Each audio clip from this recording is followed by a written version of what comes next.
Magandang araw mga kaibigan.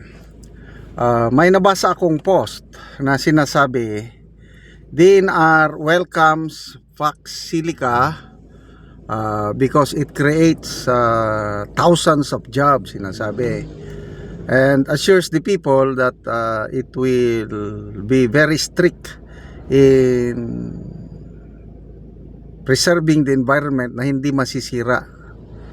So sinearch ko sa AI sa Google, is it true that DNR welcomes Fox Silica and assures environmental compliance? Ito ang sagot ng Google. Yes, it is true.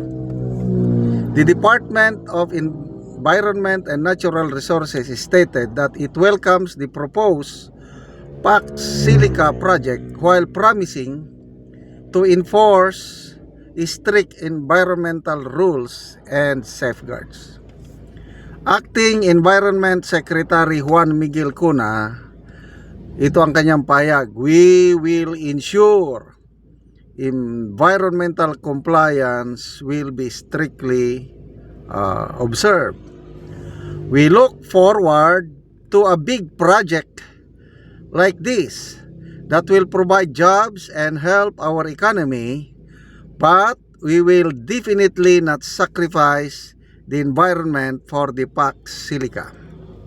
So, ito ang matinding debate ngayon. How sure na ang DNR talagang susunod sa environmental compliance? Isang UP scientist, si Professor kalimutan ko na yung pangalan niya, basta UP, in-interview ni Mr. Manong Ted Filon. Sabi ng professor, scientist ito, parang Dr. Tapang ang malala ko na, Dr. Tapang. Ano daw, malabo itong Fox Silica dahil kulang sa detalye. Paiba-iba daw ang sinasabi ng BCDA. Kasi ito, magmimina tayo. Tapos iproprocess mo yung mga minerals, rare earth minerals na nangangailangan ng maraming tubig at maraming kuryente. At ito yung matindi. Sabi ng UP scientist is magkakaroon ng tailings, yung waste product na nakakasira sa kalikasan. Isinite niya yung nangyari sa China. Mayroong lugar sa China, kasi ang China ngayon ang nangunguna sa ganito, yung pag-process ng mga minerals para gamitin sa technology or sa artificial intelligence. Halos 90% daw ng naproproduce na ganitong klase ng is galing China. Ang US gusto niyang tapatan ang China. At tayo sa Pilipinas, bagong pasok lang tayo dito na December of this year. Sumali tayo ngayon. Sisimulan na nila. Grabe. So, to me, nakakatakot itong project nito. Wala akong tiwala dito sa DNR na ito. Okay, meron ding magandang paliwanag ni Attorney Trixie Angeles, kasi yung sinasabi na thousands of jobs daw. Hindi nga.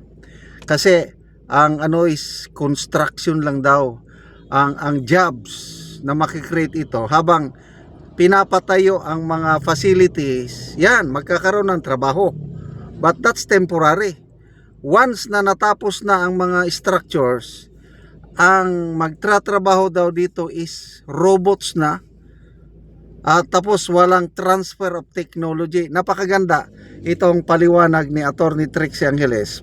Pakinggan natin siya. May inisyatiba ng US. Ang purpose nito ay para ma-secure yung supply chain sa artificial intelligence at saka semiconductor technologies. Ang supply chain na ito ay mula sa pagmina ng rare earth at iba pang critical na mineral hanggang sa pag-manufacture ng advanced chips at paggawa ng data infrastructure. Bakit nila tinawag na PAX? Kasi yung ibig sabihin ng PAX ay peace. Magkakaroon daw kasi ng global stability at peace kung ma-maintain ito sa technological at economic dominance imbis na military strength. So madaling sabi, hindi na po weapons race ngayon, but it's a technology race. Well, yan yung theory nila at any rate. Ayon sa gobyerno, hindi na tayo basta exporter ng mga mineral, kundi participant na tayo at aangat sa global supply chain. Mas mataas kasi ang value, syempre, pag proseso na, di ba? Pag na-process na yung mga mineral natin. Pero, ganito ba ang mangyayari? Unang-una, ang participation natin dito ay sa pagmina ng mga rare earth minerals pa rin at provider ng nickel at iba pang mga mineral. So obviously, hindi tayo umangat doon, di ba? Kasi extraction pa rin ng mga mineral resources natin ang pinag-uusapan dito, hindi pa processing. At hindi talaga tayo mai-involve sa processing. Ang mga magpo-process niyan ay yung mga investors na hinihikayat nating pumunta dito sa ating binibuild na economic zone. Yung economic zone, yung tinatawag na 1,600 hectares na ina-identify as the economic security zone for PAX Silica. Hindi tayo involved sa processing ng chips kasi hindi naman bibitiwan ng US yung kanilang proprietary rights over the technology. Ito yung intellectual property. Ibig sabihin yung copyrights for creative work or patents for the inventive works, for the invented works, ay hindi malilipat sa atin sa Pilipinas. Hindi rin tayo mai-involved sa manufacturing or processing, distribution nito. So, ang nakikita natin dito, walang licensing agreements na mapupunta sa atin. Hindi rin tayo involved sa retail. And most of all, walang technology transfer. Yun. Nangangako sila na magkakaroon daw ng 130 to 190,000 jobs.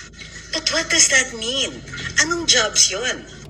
Most of these jobs are in the construction work. So pag pumasok dito yung mga investors, ang gagawa ng kanilang mga gusali at mga opisina ay Filipino workers. Okay lang naman, pero nasa ng development doon, di ba? Besides yung paggawa ng mga semiconductors at AI manufacturing, puro automated na yan. So, konti lang talaga ang labor requirements. At kung construction naman ang pinapangako nilang mga trabaho sa atin, temporary lang yan. Correct. And remember, once minerals are extracted, they don't grow back.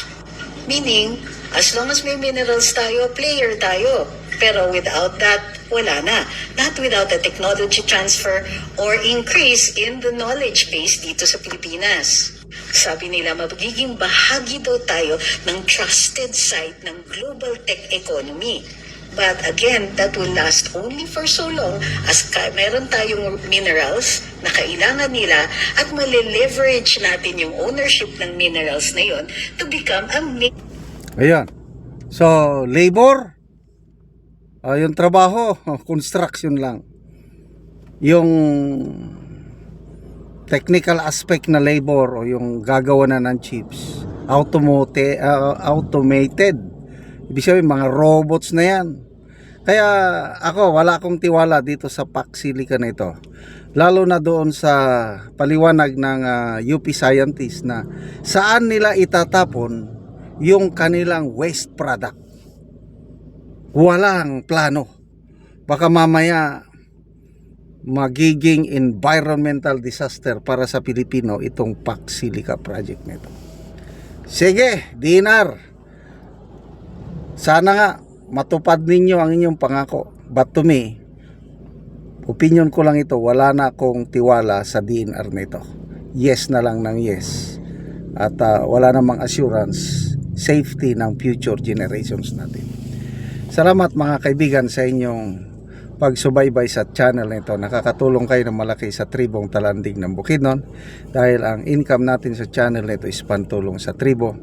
Namimigay tayo ng libreng yero at pako para makapagpatayo sila ng mas maayos na tirahan. Panoorin nyo ang video nito. Sa balay sa Tabangan og yero. So muna ni kadtong gitabang nga yero tungod kay kagahapon ulan man, so wala ko kaanhi. So ila na gyud gi atop, dali sila atop kay ulan man. At least nga dili daw sila maulanan. So muna ni katong gitabang nga yero nga nakaatop na gyud sila. So napulihan na gyud tong ilang atop nga ilang gitangtang nga mga buslot na. So nindot na sad kay nakaatop na sila sa gitabang. Salamat sa Ginoo nga gihatagan mi og sin nga nakaatop na gid mi, nakasilong na mi kay ang among balay wala na naman. Salamat mi sa naghatag sa sin. Naghatag salamat. Kagahapon tungod kay gaulan naman, so nagdali-dali na mas pag-atop. Oh, kay gabasa man mi. Oo, so excited kayo mga natagaan og yero. Excited mi kayo kay kuan dili na mi karon mabasa og bisag dagan na kayong ulan. Sa nagpasalamat mi sa Ginoo kay natagaan mi sin, nakaatop na mi, dili na mi mabasa. Nga taba nga sa matagan mi mautruan. Salamat kaayo. Salamat.